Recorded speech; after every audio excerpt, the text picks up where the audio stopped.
Hello, everyone. Podcasting Smarter. Hello and welcome. We are joined here by Hala Taha. Hello. Hi, so happy to be here, Norma. Thanks for having me. We're so excited to have you. I'm going to read our brief intro and then we'll jump into this interview on how to make your podcast profitable, which I think is a burning question for so many podcasters. So, welcome everyone to Podbean's very own podcast, Podcasting Smarter, the podcast for podcasters by podcasters with inspiration and advice from the wonderful world of podcasting. This is our live episode for December, hosted by me, Norma Jean Belenky, the head of events here at Podbean, with our special guest, Hala Taha, CEO of Yap Media and creator and host of the Young and Profiting podcast, as we discuss how to bring in revenue, build your audience, and make your podcast profitable. For those of you who may be joining us for the first time, Podcasting Smarter has live streamed episodes like this one with top podcasters and experts. We also have recorded episodes on the Podcasting Smarter show, on social media, and on the Podcasting Smarter channel right here. Podcasting Smarter is brought to you by Podbean. We're a podcast hosting and monetizing platform and home to over 590,000 podcasts. Our ads marketplace and dynamic ad insertion platform, Pod Ads. For everyone listening, you can also start your own podcast and monetize on Podbean. And now we'll jump in with our guest of this month's live episode, Hala Taha, CEO of Yap Media and creator and host of the Young and Profiting podcast. Hello and welcome. Hey, I'm super excited for this chat. I love talking about podcasts and podcast monetization. So ask me anything. If you guys are tuning in, I'm also streaming this on my platform as well on LinkedIn. Ask us questions, and let's have an interactive conversation. Yeah, absolutely. And I want to talk a little bit about how you started Yap Media and get into that journey. But first, I really want to dive into monetization because that's why we're here. hmm And you've built a pretty successful podcast network, and podcast monetization. Tell us about how you really targeted monetizing your podcast. Yeah, so I had many different monetization paths over my journey. I feel like now I'm like a quote unquote real podcaster who's generating over six figures a year just on my podcast. And that's through ad sponsorships. But before I had the downloads, I made money in other ways. So the first way that I tried was affiliate marketing. So basically, you can sign up to these different platform programs like Audible, for example, where you sign up to be an Audible partner and you get $15 every time somebody signs up for a trial. So that's one way to get your feet wet, to start getting used to recording commercials and having a promo code and kind of just getting your feel as for like running commercials. And sorry, I'm stuttering. I have been back to back all day, so I'll do my best to speak clearly. So affiliate marketing is one way. Another way to do it is lead generation. So this was the second way that I actually monetized on Young and Profiting podcast, and that is I did lead generation for my marketing agency. The people who come on my show, the guests that come on my show, are actually the same people who like my marketing services. So I interview CEOs, celebrities, influencers. Those are the people that I want to target for my marketing agency services because we're pretty high ticket, right? And so I interview these guests. We have a great relationship. They're impressed with everything I'm doing. We do the cross promo afterwards. They see our videos, and then one thing leads to another, and they end up asking me for more information about my agency because they love what I did. They loved how I promoted the show. They might want to start their own podcast, or they might want to blow up on LinkedIn. And so one thing leads to another, and they become my client. So that's the lead generation path. And the third way is through ad sponsorship. So this is the traditional host read ads that you hear a lot of the podcasters do. And this is how I make money on my podcast now. There are many ways that you can book ads for your podcast. The first way is, and this is if you're like an up and coming podcaster, you can join a platform like Podcorn. Right. So that's a platform where you can kind of propose your, like pitch to different brands who are looking for podcast hosts. And you might not need as big of downloads as you would to join an agency. Once you hit like 5,000 downloads or so per episode, you're ready to reach out to all the different agencies. So there's dozens of them. There's agencies like AdvertiseCast, Ad Results, Podcast Ad Network, Gumball, True Native Media. There's a lot of different ad agencies out there. You can reach out to them and have them book on your behalf. And so they'll take a small cut of your revenue. They'll take anywhere from like 15 to 30% of your money for those sponsors. And then the last way you can get sponsorships is direct. So basically, doing your own due diligence, finding out brands, reaching out to them on email, on social, booking calls, coming up with a sponsorship deck.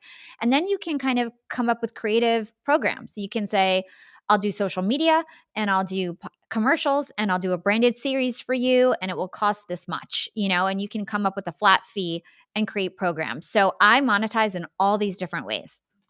Wow, that's a lot there, and I really want to unpack all of it. Oh my gosh.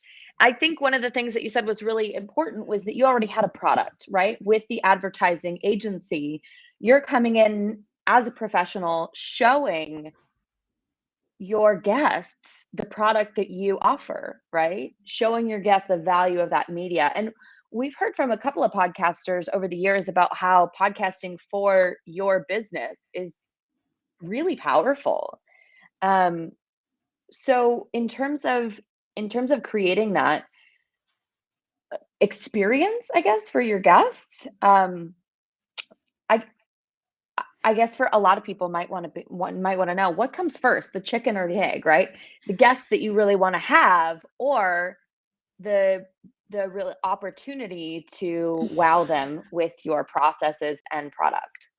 Yeah, I think that's a great question. So I'll walk everybody through what happened with Young and Profiting because the marketing agency happened after. So I started my career journey in marketing, working at Hewlett Packard and then Disney Streaming Services. And I had many other marketing jobs before that.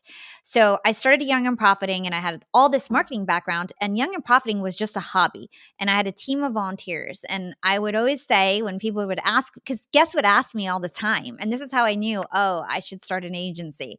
They'd come on my show and they would say, Hala, I want what you have on LinkedIn. Can you do it for me? And I'd be like, no, I've got a great job. Like, I don't have time for that. Like, this is just a hobby. Sorry, I can refer you to somebody else. And I kept getting the same question. Can you do my marketing? Can you help me run a podcast? And I put two and two together and decided, all right, I'm going to monetize this demand and start an agency. So for me, it happened very, very organically. But if I look back on everything, I think a very strategic thing that a podcaster could do is think about their ideal client and then design a podcast around interviewing their ideal client. That way, you get a steady stream of people who can be leads, and they would be at the higher tier of the people you're trying to reach out to because anybody that you would interview on a podcast probably has some sort of notoriety or runs a really great company or whatever it is. And so you're getting the top tier of the type of clients that you want, and you're getting one-on-one time with them, and you're asking for nothing in return. People buy from the people that they know, like, and trust, right? They don't buy from the best of the best. They buy from people they know, like, and trust. You're building that relationship. And so actually, I don't ever mention my agency other than conversationally in passing when we're having our interview. If they say something, I'll be like, oh, that reminds me of when I started my side hustle or whatever. And I might kind of allude to the fact that I have an agency. And then when my team reaches out to them, they have an email signature and, they put two and two together. So I would say that you don't want to actually do a strong sell when you're trying to get your guests as your clients who are coming on your podcast. You actually just want to build a genuine relationship and be of service. That's the number one way to get clients. Yeah, absolutely. And I think you also spoke a lot about, well, first of all, that's incredible. I just want to address that. Wow. And I think just the strategy behind that of having a podcast audience that you envision as your ideal clients. I think for everybody out there who has a podcast Sorry, I where just want to they're correct you really quick because Mhm, there's two different strategies. I'm mhm. talking about having your ideal guest as your ideal client. This is like a pretty not a lot of people talk about this. So picking the people, like if you're an interview style Yes. show, having your guests be the ideal client. Now, you can also have your audience be the ideal client, and that's something different. But I'm talking specifically like for Yap, my audience is actually not my agency clients. My audience might be interested in my courses or might be interested in like a book that I'll launch later on or I monetize my audience through my ad sponsorships, right? Got it. But I Okay. actually I actually use my podcast as a lead generation tool, and I interview my guests, and those guests can become clients. So what I'm saying is that you can actually have your guests be your target in terms of the way that you monetize your podcast, and you could have 0 listeners and it wouldn't matter. Incredible. Yeah, I think a lot of people get hung up on downloads and the number of downloads, but podcasting really is a relational medium. It's about creating connection between people. And this is such an incredible example of that. And I think you're right. I mean, you kind of do have two audiences, right? One is the internal guest, and the second is your listenership. So that's incredible. And I think they are also two different markets, which is incredible, like you mentioned. Your listenership audience really is there to support in terms of buying a course, smaller ticket items, but the volume is there. While your guests are, really those ideal agency clients that are those bigger ticket, people that you want to talk to about helping build their brand. So that's an incredible strategy. Um, when you started out, a lot of people kind of, in terms of investing in their podcast, they have questions on whether they should come in on a shoestring or, really invest in having a full studio. What was your journey in terms of production and building that up? Yeah, first of all, still don't have I'm like a number 1 podcast. I'm just now 4 years later, I'm like in 2022, my whole setup's gonna look completely different, and I'm getting like a very polished looking studio and everything like that. Podcasting is a long game, and it will probably take you years before you monetize. So this is about to be in April of next year, it will be 4 years since I launched Young and Profiting Podcast. The first 2 years was relatively flat. I would grow like relatively consistently. In year 2 is when I had like, hockey stick growth, right? And that's because I was consistent and I really busted my butt in order to get there, right? And so it's a lot of hard work. And I would say that you can get there as fast as you want to. If you've got unlimited budget, there are ways to pay your way to become a top, 10 podcast. I've got clients who are literally billionaires and are just like, Hala, I'll pay whatever. I want to be a number 1 podcast. You can coordinate media buys and whatever it is to get them to that top spot. You just pay for the advertising inside the apps. Now, if you want to do it organically, it's going to take a longer period of time because you're going to have to make sure that you promote it on social media. It's really hard to convert social media users into podcast listeners, and so you're going to have to spoon feed them and make sure that you're like DMing them with the link and creating a community that trusts you and driving them with micro content and really building that following, pretty slowly. What was your original question? I'm sorry, long No, day. it's okay. My original question was about starting your podcast. A lot of people talk about lower expenses versus investing for higher Oh profit yeah, at the get-go. yeah, so it really depends on your budget, you can start a podcast on no budget and you can start a podcast with a lot of budget, and I've seen success on both ends of the spectrum.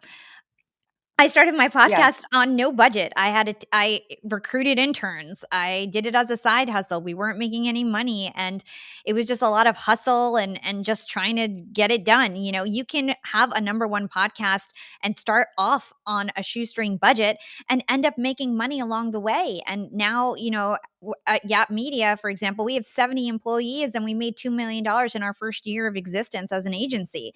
And that's incredible. And it started with yeah. nothing. There's no investors. There was no seed money. It was just my side money that I used and built it slowly over time.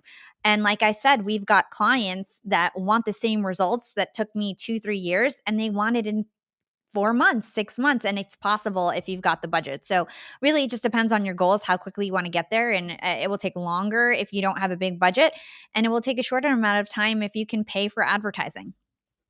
Yeah, absolutely. And I think that's important to know, that no matter what your situation is, you have options. And I think also another real nugget of wisdom that you mentioned is that podcasting really is about consistency. Um, it's something where a lot of people drop off after 15 episodes, 40 episodes, and you see those podcasts, everybody thinks that they some of the podcasts that are top like yours, they're like, oh, because podcasting for a lot of people came out of nowhere. So it's something where they see the results, but they don't necessarily see that for 4 years you've been doing this, every week, consistently building the audience, building the brand, and showing up for Young and Profiting. So I totally agree. I think consistency is key. Most people drop off after 7 episodes. I heard a stat that said that in order to be in the top 1%, you just need to put out like 21 or 22 episodes, and that's like literally the criteria.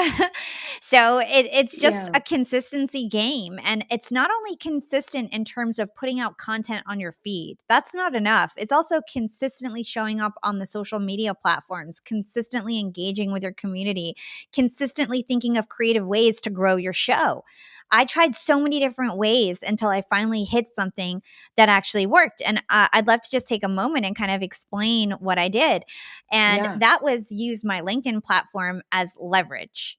Um, for 2 years, when I first started my podcast, I decided, okay, I'm not going to post on Instagram. I'm going to put all my chips on LinkedIn because I think my audience is on LinkedIn and I feel like it's wide open in order to build a brand on that platform. And this was about 3.5, 4 years ago. And I was right. And so yeah, every day I posted on LinkedIn. I was working at Disney streaming services at the time. I would do my post on the way to work on the train and all my engagement with my community on the way back. Within like a year, I grew to 60,000 followers. I had something, I had leverage, right? And yeah, so for a long time, I kept touting, oh, okay, everybody listen to me on Apple. Please listen to my show on Apple. I would get a lot of responses. I have a global community. They'd say, I don't have Apple, I have an Android. Or I don't like Apple, I don't use that. Or I don't even know how to use that app. And so finally, I put two and two together and realized there's so many different apps out there. There's apps like Podbean, right? There's yes, there is. Castbox, there's Player FM, there's Podcast Republic. There's all these different apps, and I was like, well, what if I reached out to all those apps and told them I've got this LinkedIn following. I'm probably one of the biggest podcasters on LinkedIn, and I'd love to promote your brand and do like a contest with you or do an educational post in return for you featuring me in your app. At the time, I had no idea what media buying was. I didn't even know it was possible. I didn't even know people could pay for ads. I was just being creative and scrappy. And it was just my like fifth idea, but it actually worked, right? And so I did this Yeah. email campaign and then everybody sponsored me. Podbean sponsored me. And I reached out and I was like, hey, you're my hosting provider. Can you feature me in your app? And they're like, oh my God, you're so cute. Sure. And so Podbean said yes, Castbox said yes, and then a lot of these apps said yes and then wanted to work with me every single month. So Podbean's an example of that. Castbox is an example of that. Player FM, Stitcher, right? And then all these apps were featuring me. And all of a sudden, I went from getting like 3,000 downloads a month pretty consistently for like a year, even though I was blowing up on LinkedIn, to like now I get like almost 500,000 downloads a month, right? And so my podcast has like significantly grown. And because it grew, I was able to start monetizing it a lot more because people were interested in my agency. And then I was able to get sponsors. And then I would funnel that money back into media buying to grow it even more and more and more, right? So that's kind of how I grew my show. And it all happened very organically. It happened rather slowly. It happened rather creatively and organically. And I think that because of that, I've got a really loyal fan base on LinkedIn, fan base on my podcast, and it's because I grew it slow over time and with my own heart. Because people, if you follow me on LinkedIn, you know that like I'm like actually DMing and speaking with my community and always want to speak to my community. Yeah, no, that's super important. I mean, I think, people talk about the big players in terms of podcast directories, but a lot of people, millions and millions of people every month listen to podcasts on other directories. Our Podbean app has a couple million people a month listening, Yeah. via Podbean. So it's something where, everybody sees the Apple app that comes on your phone, but that doesn't necessarily mean that's where everyone actually is. So that's super 100%. valuable. Yeah, super valuable and important information. And of course, shout out for the Podbean app, which is fantastic. We love it here at Podbean, and it really is a fantastic way to listen to podcasts. Yeah, and I I see, can we shout out some people who are in the audience or no? Yeah, sure.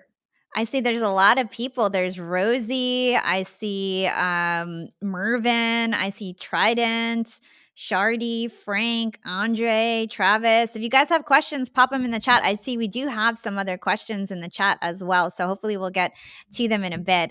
Thanks so much for tuning in, and if you wanna say where you're from and what the name of your podcast is, that'd be awesome too. Absolutely. And if we have time at the end, we'll definitely answer any questions. So please pop them in the chat there. And for everybody listening to this as a replay, we're live.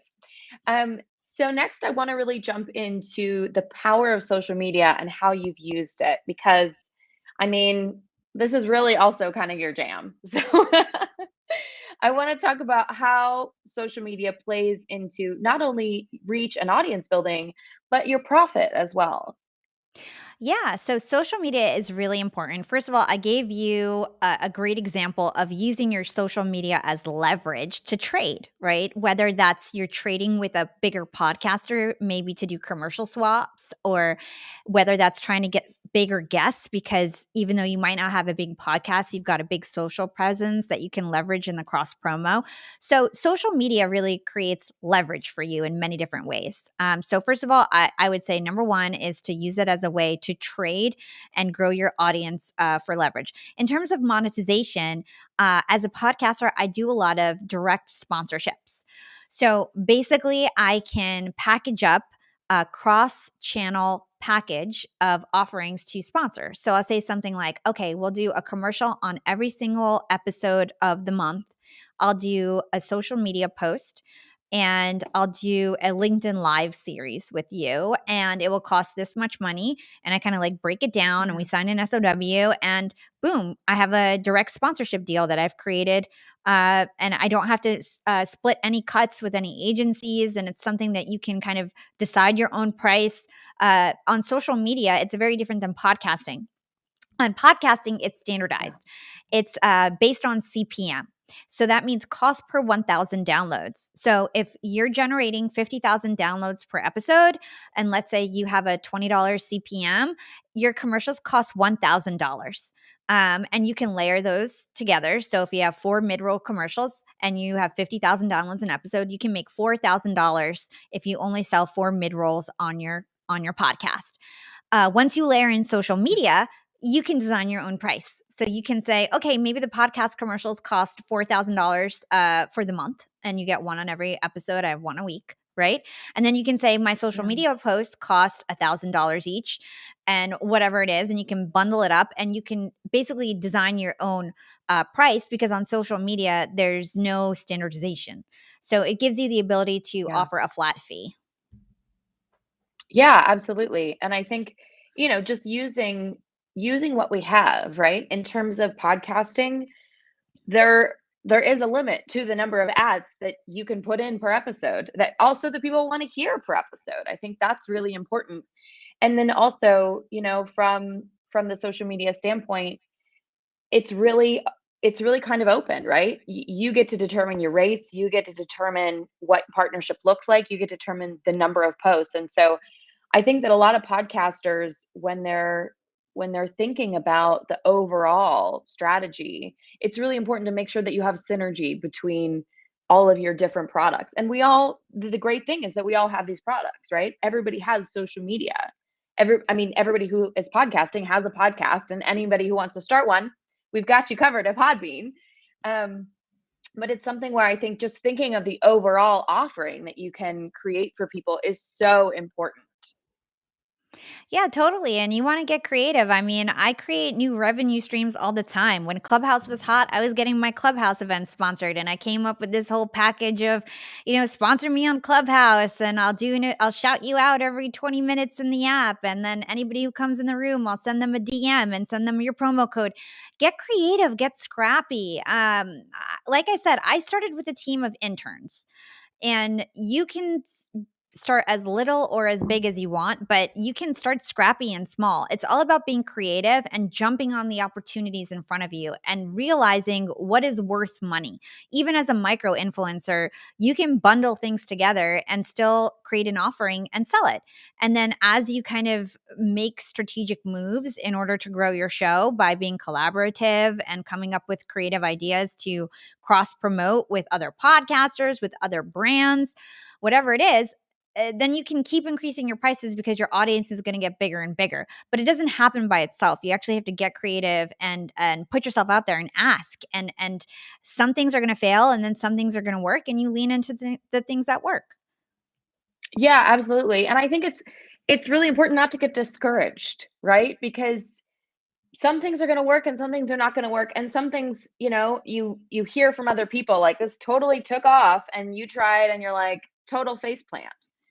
So, or it just didn't launch, whatever it is. So I think it is important to have that resilience as well in terms of your strategy and being able to adapt, which it sounds 100%. like you're constantly evolving, constantly adapting. All new mediums, all ideas are good ideas, and you try them out and then you see how they go. So I think that's really inspirational for a lot of podcasters that really want something formulaic. We're at the very beginnings of this industry, and there are things that work for everybody, but there are also things that really work for some people that, are a little bit fringe or scrappy. So that absolutely makes sense. Yeah. So I want to talk a little bit about I want to talk a little bit about the audience as well. So, Okay. in terms of audience, we spoke about, download numbers and getting your download numbers up, but how do you retain interest from an audience, even like one the size of yours, right? You keep it fresh all the time. And I think that's a really important, it seems to be a very important aspect of podcasting in terms of retaining that connection with your audience. I know a lot of people who listen to a lot of podcasts all the time, myself included, and I know you do as well. And it's something where, sometimes if you have a favorite show, if there's a couple of episodes that are a little bit that don't spark your interest, it's really easy to just keep passing them, or to just keep, skipping them, I guess. So, what would Yeah. you say has been really helpful to you in terms of retaining that audience excitement? Yeah. So, first of all, I would say make sure that your titles are good. A lot of people make the mistake to start off their titles with like their guest name or something really long. You want to be like sharp, actionable, hard hitting, catchy. I don't believe in the whole stuff your title with keywords. I don't think that works. I think it's all about having a title that actually resonates with people and makes people feel like Yeah. inspired or like curious, and really focusing on your title. So that's one way to be strategic. The other way is to make sure you're putting out enough episodes. As you grow your show to a certain point, you're going to want to start putting out more than one episode a week. That will help with your podcast rankings. Typically, these apps are calculating how many downloads you got in like a 2 week period. And so, if you're a podcast that puts out 4 episodes in 2 weeks, you have an advantage over a podcast that only puts out 2 episodes per week. So you want to make sure that you're putting out enough episodes. The other thing is to make sure that your podcast content resonates with your audience. I see a lot of people who will like post like Yeah. 2 different topics. One will be for like moms and one will be for kids, for example, or one will be for like real estate agents and then one is for general business. Well, if your podcast is not always for the same audience, it gets very difficult. So, anytime that you have an idea for a different audience, like that's a different podcast. You can always do different kind of series within your podcast if it's all for the same audience. But you never want to put like 2 different types of material that people wouldn't be interested in on the same podcast. That's when you get people really turned off. Also, you want to be consistent, same day, same time, every single week. When you skip your Yeah. shows, it shows that you're not committed. You're not a serious podcast. But you know what? You can grow into it. If you look at Young and Profiting podcasts, when I first started, I put out 1 episode a month because it was just me and I couldn't do any more than that. And I had a very complex type of episode, right? Then slowly it was 2 a month. Then it was once a week. Now it's twice a week. So I think just building up to what makes you feel comfortable, and everybody has their own journey. You don't need to be an overnight star. And in fact, you want to get your reps in. So don't worry about being an overnight star. Everybody has their own right timing for themselves. So I would say just put in your reps, take your time, perfect your craft, be creative, and things should work out. Yeah, I think those are really helpful tips. I mean, titles are so much more important than we give credit for. Just starting there at the beginning of your answer, because there's so many things there. Titles are so incredibly important, and I think you're right. It's also about building that up and getting your reps in.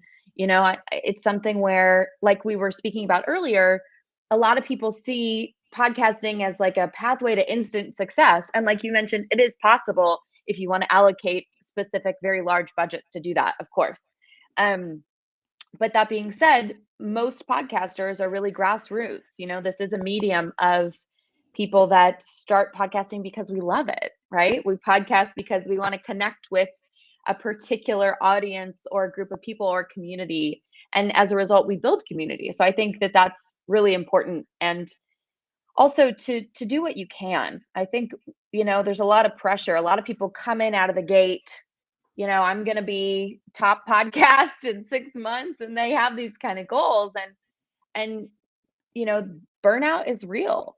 And I think it's something where you have to consistently build things up to really make sure that you have that strength, right? You have the experience, because when you get to 2 episodes a week or whatever your goal is, it becomes something where, you're in it, but you've also built up to it, which I think is incredibly important. Like you were saying, and earlier, I think you mentioned a statistic where anything over 7 episodes, you're in the top 1% of podcasts. Yeah, anything Because over like 21 episodes or something, you're automatically in the right, top 1%. right. Yeah, I think it's something where, people really come in really strong out of the gate, and want to, have a top podcast. But the reality of it really is a medium where you have to become familiar with it and familiar with yourself in terms of your relationship to podcasting. I think that's also super Yeah, important. there's a couple other things in terms of retaining that I just thought of while you were talking, and that's don't be afraid to show your personality on the podcast. I remember when I first started the podcast, I was so afraid to tell my own stories and to talk about myself, especially when you're in an interview podcast. You feel like, oh, this is all about the guest. Like I can't talk about myself. And then my fans would be like, Hala, can you tell your stories? We want to hear about you. Like you don't talk enough. Like you just ask questions and you don't give your opinion. And so I realized that, okay, part of my job as a host is to actually tell my own stories and relate to my guests. And that actually makes my Yes. guests feel more comfortable. So even if you have an interview show, don't don't forget to have like monologues during your episode. Maybe end it with a monologue or come out with a solo episode as your second Yeah. episode for the week and start to just get to know your listeners a bit more and showcase your own story. And the other thing that I'll say is prep. Prep is so important, whether you have an interview show or a monologue style show. You've got to do the prep because that's what's going to differentiate you from the other podcasters. Like it's very rare for people to just be great with no prep. Studying, having questions prepared, being knowledgeable about the topic. Those are all things that are going to make you stand out and make people feel like it was worth their time to give you 30 minutes of their life or an hour of their life, right? So make sure you prepare as well. Yeah, absolutely. And while we're on the topic, I actually really want to dive in on this with you, because you had a very big guest recently. You had Matthew McConaughey on your podcast, who was doing a tour, kind of a press tour for his new book, and did quite a lot of interviews. So in terms of prep, I think, everybody is always excited when they get to talk to someone who has that kind of journey, whether it's an actor or somebody who's really in the public eye. But what can you give our audience here today in terms of tips of how you prep to differentiate your interview? Yeah. So, what I do is I like to go super deep on my research. I listen to other interviews that they're on. And I try to think about, like, well, what stories from this interview do I want to pull out? Which ones do I want to kind of recap myself so he doesn't go into a 10-minute story? I read books. I read if my guest has a book, I'm reading the book. At the very Yes. least, if I'm strapped for time, I'm reading the book notes. But I really try to understand their opinions, their strategies. A hot tip is to actually read the book reviews, both the positive and the negative reviews on Goodreads or Amazon.com, because then you get the controversy. You understand, what do people Yes. disagree with this personality, and how can I kind of pull that out in a way that's not going to offend my guest, but make for an interesting conversation.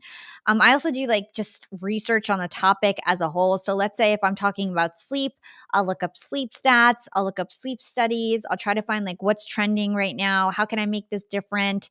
And I try to differentiate not only from what the other guests have done, but what I have done myself. So, for example, I just put out an episode about sleep.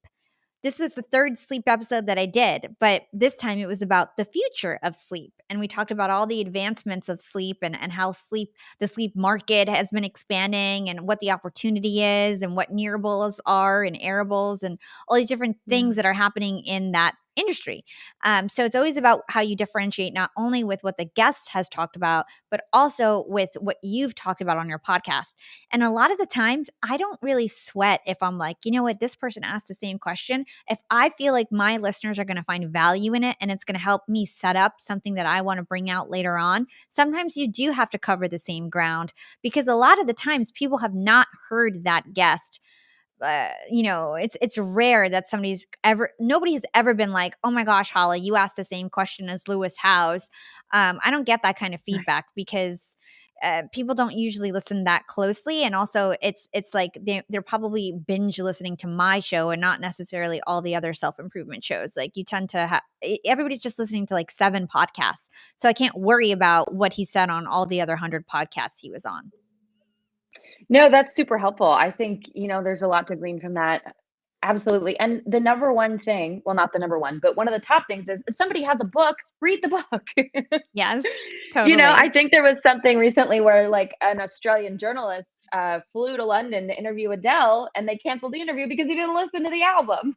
Oh my god, that's ridiculous. Yeah, it's one of those things though where I think there's some practical applications, that seem very obvious but maybe aren't, maybe you're busy, whatever, but I think that's super helpful. If somebody has a book, read it, and if you can't, read the book reviews and see what people are gleaning from the information or the experience that this person has to offer and, has put out there in the world. Absolutely. And I also think that, you know, knowing your value and staying in your lane, people who are listening to your podcast may not be listening to, the other podcasts that your guests are on. So it's your opportunity not only to ask unique questions and bring new audiences in with those episodes, but also to excite your current listenership because this is where they're going to hear the guest. Exactly, and sometimes you need to give that context regardless, so you can't really skirt around it because you need to be able to please people who've never heard it before and the people who have. So you've got to just figure out creative ways not to like dwell on certain points too long, and that takes practice. Yeah, absolutely. Absolutely. So I mean, I think it's something where content really is king for podcasting, right? And it's really about that consistent content. What have you learned from the beginning of your journey to now? Because a lot of podcasters are like, I cannot listen to my first 10 episodes, you couldn't pay me to do that. But I think it's something where as we all grow within the medium and gain that experience, there's so many lessons. So what have you learned from the beginning of your journey? I learned that I speak too fast. So, like, I mean, everybody, like I said, you need to get your reps in. Actually, to be honest, Yap was probably like my fourth or fifth show by the time I launched it. I was in radio before that. I had some experience with that. I had online radio shows. I had a YouTube show. I had a Facebook show. And so I had a little bit of practice, but I had taken 4 years of a hiatus before I hopped back on the mic. So I was rusty. When I first started, I had a totally different format. I would interview my guests and I was so like scared to be on the mic that I would re-record everything after the show. I would interview them and then I would literally re-record everything after the show because I'm like, this didn't Okay. sound perfect I would chop everything up and it was totally different. Now I literally have an interview Yeah. and we barely edit anything out and it just goes right up. So I would say that you just need to have practice, listen to your voice, feel comfortable with your voice. I'm sure your equipment will level up as you keep getting your reps in and monetize and kind of grow as a podcaster. You don't need the most expensive equipment right away. It doesn't really matter. Just make sure you're in a quiet place and, you're doing your best in terms of the equipment that you have. And I would say practice with your format. A lot of people don't put enough effort in having like a unique format, play around with things, make sure you think that through a bit, come up with a unique angle for your show.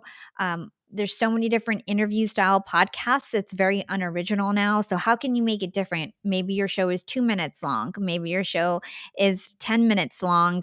Maybe you don't just interview guests. You also have a feedback question at the end of the week that you answer from your audience. Just do other things that make you stand out and is not so overdone, because a lot of things in this space is overdone. Or maybe you're really niche focused. That's really working right now when you're focused on a very specific niche. So really think about what you want to do before you actually do it and be thoughtful. Because in order to thrive in this industry, you need to be willing to put in consistent work for years before you see the results, especially if you don't have a big budget. So if you're on a shoestring budget, you better be doing something that you feel passionate about and that you would want to do whether you make money or not, because your listeners are going to feel that passion when you're on the mic. If you're doing this because you just want to be of service and you want to give back, or you think that it's fun, or you love the topic, your listeners are going to feel that when you talk, and they're going to be attracted to you. And you're going to lose steam if you don't have that external reward, right? If you're doing it just based on something like money or fame or something like that. You need to internally be motivated in order to do your podcast successfully, unless you have a large budget and can just pay for immediate success, right? So I would say, if you're like most podcasters who are starting from nothing, do something that you feel very passionate about. Think it through before you actually get started, and then realize that it's a journey and that you can evolve as you go. Just because you start out with one show doesn't mean you have to end up with one show. I had a very, very complex first 3 episodes. I had music, I had sound effects, I had interviewed 4 guests at a time. Like I said, I would narrate in between. I quickly realized that if I wanted to scale, I couldn't be that fancy. I couldn't just scale with 1 episode a month. So I decided to just do regular interviews for a period of time so that I could really just scale up and be consistent. So you can always evolve as you go, and that's okay. Yeah, absolutely. Absolutely. And I think it's something where, we all have one idea coming into something, and that can pivot, that can totally change. Um, I I think a lot of podcasters also, I mean, you've been podcasting for about 4 years, with Young and Profiting in April, which is super exciting. Happy early anniversary. Thanks. I think that a lot of people experience burnout, I think, because they're unwilling to pivot or don't have a full idea of the energy that their vision entails. So you do quite a lot. I think that's an understatement, right? In terms of the energy that you put into the podcast, you know, yeah, media, all the social media that you work on and engage with people on. How do you personally prevent burnout? Good question. I feel like I don't do that great of a job, but I think it's because honestly, I take failure very well. And I'm okay to fail, because I know that failure is actually showing yourself that you took a risk and that you get opportunities. Because if you don't fail, it means that you don't get opportunities, period. And so I fail all the time. I fail every day, and I'm okay with that, because I know that sometimes I win, sometimes I lose. And as long as I feel like I'm winning, I guess more often than I'm losing, then I'm on the right track. And I'm just, really good at doing things that I love. And I've been fortunate enough to design a career that I absolutely love. And it took a lot of sacrifice and hard work. And Mm, dedication. So just so everybody who doesn't know, my journey was I started Yap Media and the podcast as a side hustle. I worked in corporate marketing. And while I loved corporate marketing, it wasn't my dream to work for someone else for the rest of my life. And I was working on stuff that I wasn't passionate about. I was doing marketing for servers and IT services. for a long time. And to me, that was boring and I was bored, right? And then I worked in Disney, but I was working on email. And to me, that was boring. And I was working on processes. And I'm a leader and I love to lead. And I just felt like I wasn't getting the opportunities that I wanted. So I started a side hustle. And for 2 years, I literally worked 18-hour days and I worked every single weekend, and I'd wake up at super early and work on my podcast, and I'd stay up super late and work on my podcast. And then I started to recruit a team from the Philippines and recruit interns and just did anything I could so that I could design my dream life. And now we're 70 employees strong, a very healthy business. I do marketing for huge CEOs and big brands and billionaires, and it's great. And I'm working on the things that I love, which is social media and podcasting. And but the thing is that it took many years of heads down, nose down, lots of missed parties, lots of missed opportunities, lots of Yeah. lost friends. And that is because I decided I was going to sacrifice for a few years and just focus on my dreams. So I do feel like it does take some sacrifice, but I feel like I avoid burnout because I try to do what I love.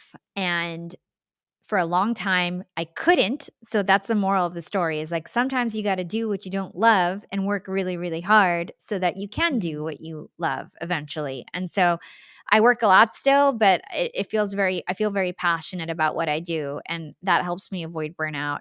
And then I love to work out. I love to meditate, take walks, all that good stuff. Yeah, absolutely. And I think it's something where thank you for sharing that because, it's something where people see the success and they don't necessarily see you staying in on a Friday night and working all weekend, right? Exactly. They see the social media posts and they see the success and the $1 million business that you've built. But it does take hours and time. And I think in terms of profitability for podcasting, sorry, there's a fly here. I'm going to address it. um, in terms of profitability, it's something where you've put in the effort to build that up, and I think everybody doesn't necessarily want to create the kind of company that you've created or design the kind of life that you've designed, but that doesn't mean that they can't. We all can't glean the lessons from your success, right?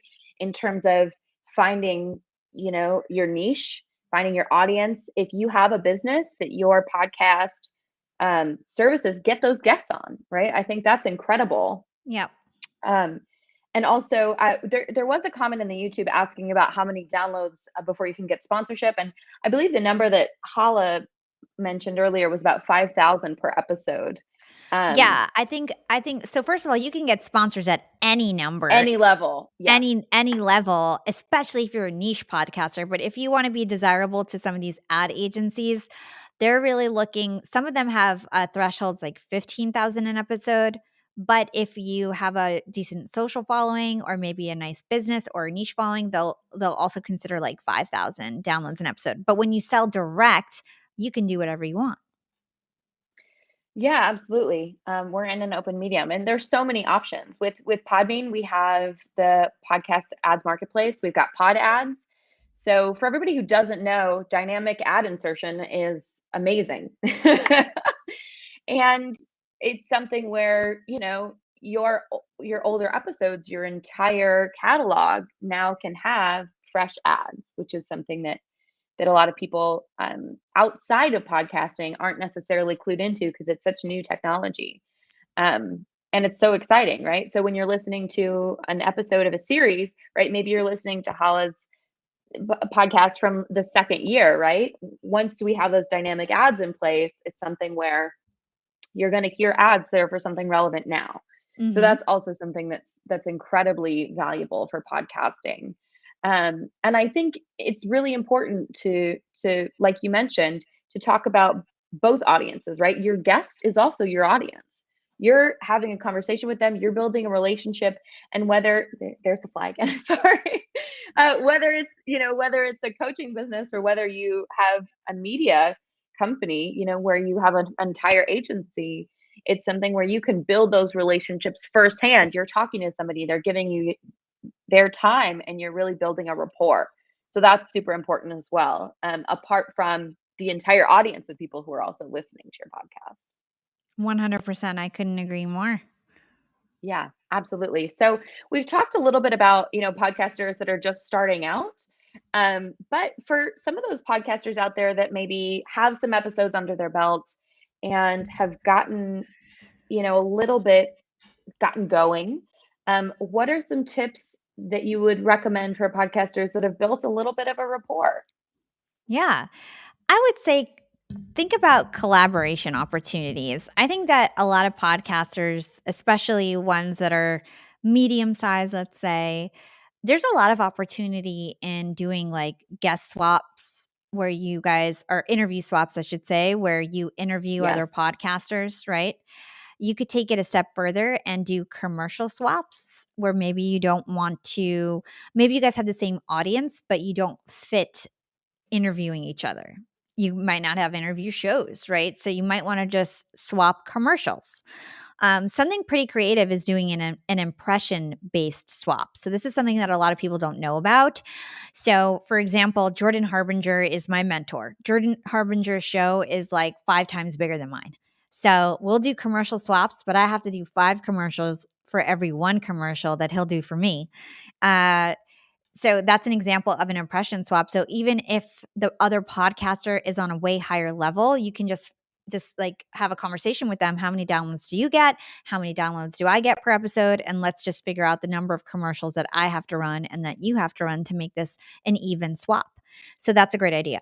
The other thing I would do is get podcasters in your niche and or any sort of podcasters that have a common interests. So, for example, I have LinkedIn podcasters in a WhatsApp group. And I decided like a year or two ago that I was going to be the glue of all the LinkedIn podcasters. And so I put them all in a WhatsApp group. We had a monthly call. We shared hacks and tricks. I shared my learnings. They shared their learnings. We shared links and support each other's shows and commented on each other's stuff.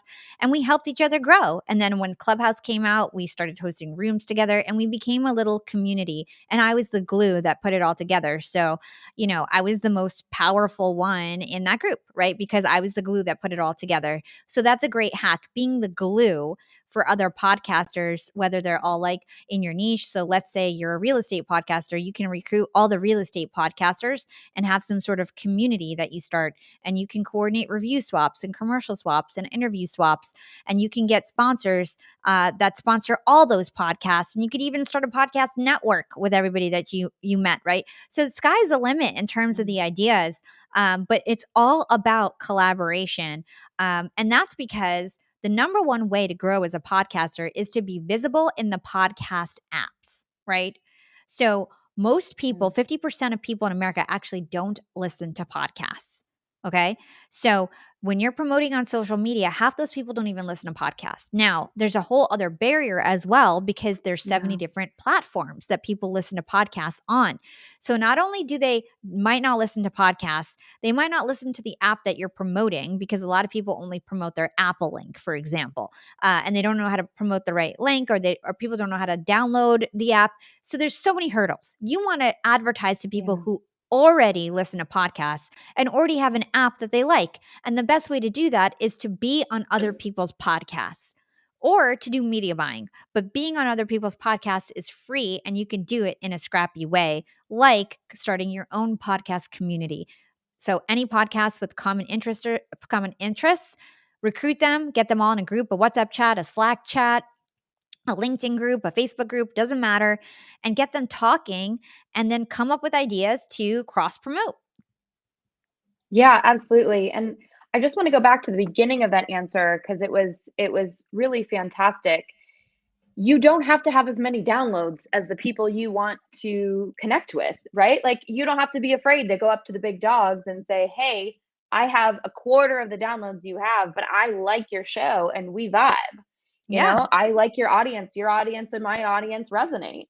And obviously we're talking about 500,000 versus millions, right? So it's not like, your show is getting single digit downloads, but at the same exactly. time, it's something where you know, don't be afraid to use what you have.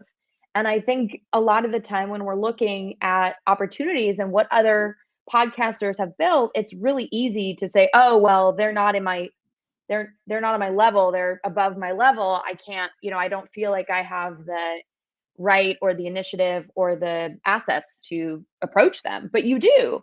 I think it's just about having the creativity to go about it and say, hey, what are you open to, right? Are you open to interview swaps, and is that a good fit? If not, are you open to commercial swaps?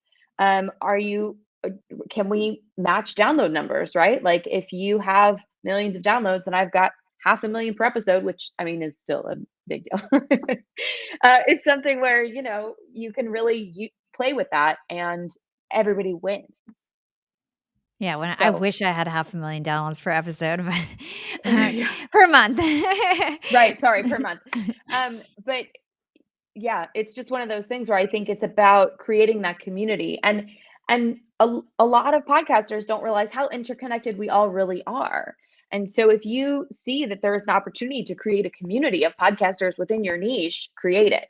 Be the glue, be the leader of that community, because that will really help solidify not only that community but your place in it. 100%. I think that is the number one hack, honestly. That is the number one hack. It's getting creative and leveraging other podcasters. That's how you all grow together, and Yeah, teach each other. absolutely. Yeah. Yeah, the tide rises all boats. Mhm. So, it's definitely something where I think we don't talk about that enough. And in terms of profitability, it really does play into it, because if your audience is a specific niche, you will have a connection with podcasters in a similar niche. Like you were saying, real estate, right? So if you have a podcast that's on real estate, other real estate podcasts will want to hear from you. And you will want to have other real estate podcasters and their expertise on your show. It's a very natural fit. Yeah, and I think that you basically give each other clues, like whether it's the equipment that you use or whether that's a sponsor that's sponsoring real estate podcasts, since we're using that Yeah. as an example that you want to target. Whatever it is, you guys are just teaching each other. I remember with my group, it's like, one girl was like, "Have you guys heard of Clubhouse?" And we got the news early, so it's just a way to get like breaking news from your Hmm. niche and have multiple ears to the ground. Yeah, absolutely. So we do have a question here on the YouTube. I have a million questions, but I want to address some of our listeners' questions. Yeah. We have a question here from Trident Theater. Any questions for promoting arts podcasts? This is a good question. Yeah. So, what I would do is, again, I would leverage the same strategies that I've been talking about this past like 5 minutes, which is collaborating with other art podcasts. You can do this by signing up to Chartable, okay, and depending on what your category is. So, I think they have like an art and leisure type category or something. Mm. So, figuring out what your category is and then checking the charts, right? So if you're ranking, you can see everybody who's above you and below you. Maybe you're not ranking, right? So you might want to do an impressions based swap and find people who are like ranking but maybe not that high and propose an impression based swap. Or maybe you interview those bigger podcasters on your show.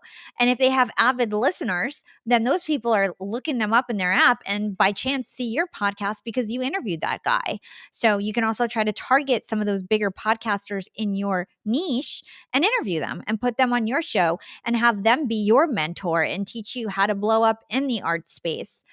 That's exactly what I did with Jordan Harbinger. I invited Jordan Harbinger on Young and Profiting podcast and then started doing things for free for him until he became my mentor. And now he literally teaches me everything.